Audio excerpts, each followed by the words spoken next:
Bonjour à toutes et à tous, nouvelle escale de autrices autour du monde. Cette semaine, nous allons faire escale au Canada avec Antonine Maillet, Pélagie Lacharette. Alors j'avoue que ça me fait quelque chose cette chronique cette semaine, puisque Antonine Maillet vient juste de mourir.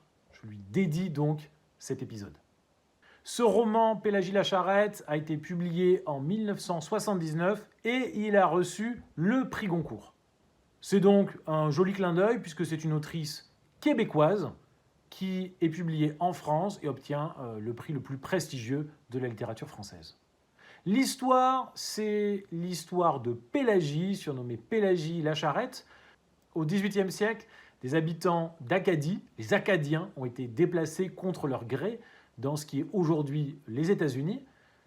C'est ce qu'on a appelé le Grand Dérangement.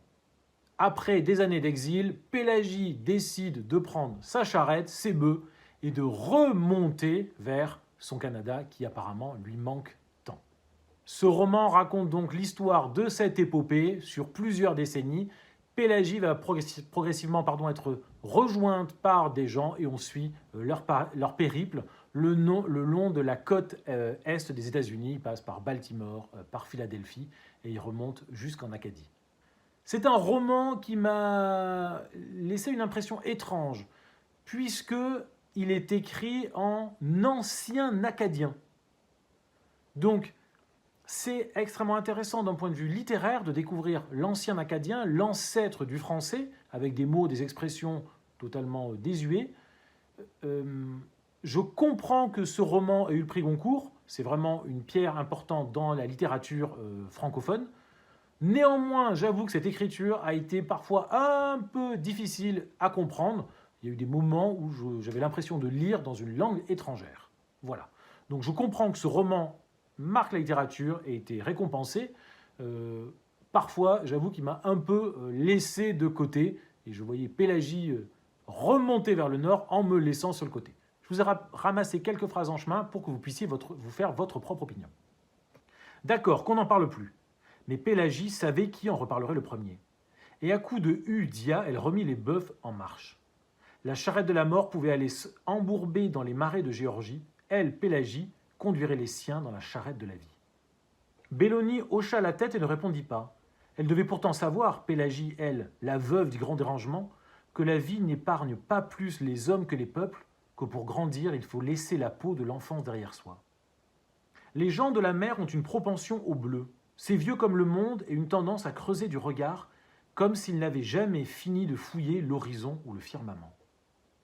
En péril, l'avenir de leurs enfants, elle, Pélagie dite Lacharette, mais qui les avait tous arrachés à leur Géorgie et leur Caroline de malheur à la fin? Et qui avait fourni les bœufs de halage et la maîtresse charrette qui creusait les ornières aux roues des charretons et des chariots? Hein?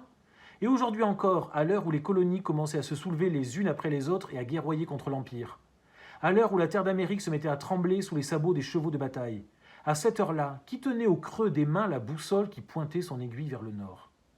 Elle n'avait pas mérité un seul jour de vie pour elle, Pélagie, après une existence entière au salut des autres.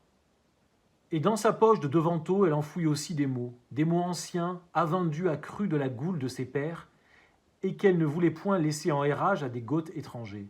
Elle y enfouit des légendes et des contes merveilleux, horrifiques ou facétieux, comme se l'est passé son lignage depuis le début des temps. Elle y enfouit des croyances et coutumes enfilées à son cou comme un bijou de famille qu'elle laisserait à son tour en héritage à ses descendants. Elle enfouit l'histoire de son peuple, commencée 2 siècles plus tôt, puis ballottée aux 4 vents et laissée moribonde dans le ruisseau, jusqu'au jour où un passant la ramasserait et la ravigoterait et la rentrerait de force au pays. Et voilà, Pélagie Lacharette, Antonine Maillet.